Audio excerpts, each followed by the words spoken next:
Bugün sizinle paylaştığınız kaynaklara dayanarak Rojava'da, Amude şehrinde 1960'ta yaşanmış, belki de çoğumuzun hiç duymadığı bir trajediyi konuşacağız. Amude sinema yangını.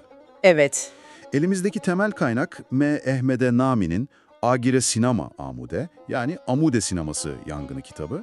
Yazarın amacı da bu korkunç olayı unutulmaktan kurtarmak. Biz de şimdi olayın nasıl olduğunu, nedenlerini, sonuçlarını biraz daha anlamaya çalışacağız. tam tarih verelim 13 Kasım 1960 bir pazar akşamı. Amude'deki Şehrezat sinemasında oluyor her şey ve olayın bir bağlamı var, bu çok önemli. O sırada Cezayir devrimine destek için bir yardım kampanyası düzenleniyor bölgede. İşte bu kapsamda da özellikle ilkokul öğrencilerine yönelik bir film gösterimi organize ediliyor. Evet, kaynakta da bu özellikle belirtiliyor. Nahiye müdürünün emriyle katılım neredeyse zorunlu tutulmuş. Yani öyle bir durum ki 25 kuruşluk bilet parasını getiremeyen öğrenci okula alınmayacak deniyor. Düşünün yani. Bu da haliyle yani zaten yoksul olan aileleri bile çocuklarını o sinemaya göndermeye mecbur bırakmış. Hatta kaynakta çok dokunaklı bir detay var. İki yetim çocuğun annesi evdeki son bulguru satıp o parayla çocuklarını sinemaya göndermek zorunda kalmış. İnanılmaz gerçekten. İşte burada o çelişki ortaya çıkıyor. Yani iyi niyetli bir yardım amacı nasıl bir felakete kapı aralamış. Binanın kendisi de başlı başına bir risk faktörüymüş zaten. Nasıl yani? Kaynak binayı adeta bir ahır gibi diye tanımlıyor. Düşünün kerpiç duvarlar, çatısı böyle ahşap ve otlarla kaplı ve sadece tek bir çıkış kapısı var. O da 1 metre genişliğinde falan. 1 metre mi? Kaç kişi var içeride? İşte asıl sorun da orada.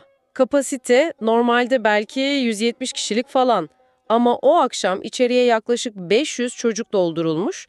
Üstelik içerisi de böyle muşamba gibi kolay yanan malzemelerle kaplıymış. Aman Allah'ım. Korkunç bir tablo şimdiden.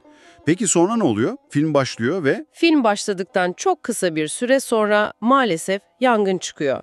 İşte o andan itibaren tam bir kaos, tam bir felaket yaşanıyor. panik başlıyor tabii hemen. Aynen. Çocuklar doğal olarak o tek dar kapıya yığılıyor ama izdihamdan kapı açılamaz hale geliyor, kilitleniyor resmen. Çocuklar içeride mahsur kalıyor yani. Evet, pencerelerden atlamaya çalışıyorlar ama anlatılanlara göre pencerelerden birinin hemen önünde de üstü açık bir kuyu varmış. Kuyu mu? Pencerenin önünde. Evet, maalesef birçok çocuk ya o kuyuya düşerek ya da işte o panikle atlayarak hayatını kaybediyor veya çok ağır yaralanıyor. Ne kadar korkunç bir detay bu ya. Yazar Nami yani o anları, içerideki çığlıkları, çaresizliği, dışarıdaki ailelerin dehşetini çok canlı, çok çarpıcı bir dille anlatıyor gerçekten. Ama bu korkunç kaosun içinde bir de hani bir kahramanlık öyküsü de var. Öyle mi? Evet, Mihemede Seide Dekori isminde bir genç defalarca o alevlerin arasına dalıp 12 çocuğu kurtarmayı başarıyor. Vay be. Ama işte son kez içeri girdiğinde maalesef kendisi de alevlerden çıkamıyor. Orada hayatını kaybediyor. İnanılmaz bir fedakarlık. Peki yangın söndürüldüğünde nasıl bir manzarayla karşılaşılıyor? Manzara korkunç ötesi. Yaklaşık 280 çocuk hayatını kaybetmiş. Çoğunun cesedi tanınmaz halde. İşte yazar Name'de tam bu noktada diyor ki, yani ben bunu yazdım ki bu olay unutulmasın, bu isimler, bu acı tarihe not düşülsün. Bu kitap aslında unutmaya karşı bir direniş gibi. Kesinlikle öyle olmalı. Peki bu sadece bir kaza mıydı yoksa ihmaller de var mıydı işin içinde? İşte kaynaklar tam da buraya işaret ediyor. Bu sadece talihsiz bir kaza değil, ciddi ihmaller zincirinin bir sonucu gibi duruyor. Mesela film makinesinin aşırı ısındığına dair uyarılar yapılmış ama pek dikkate alınmamış. Hatta nahiye müdürünün yani o uyarıya rağmen gösterimin devam etmesi için baskı yaptığına dair iddialar da var kaynakta.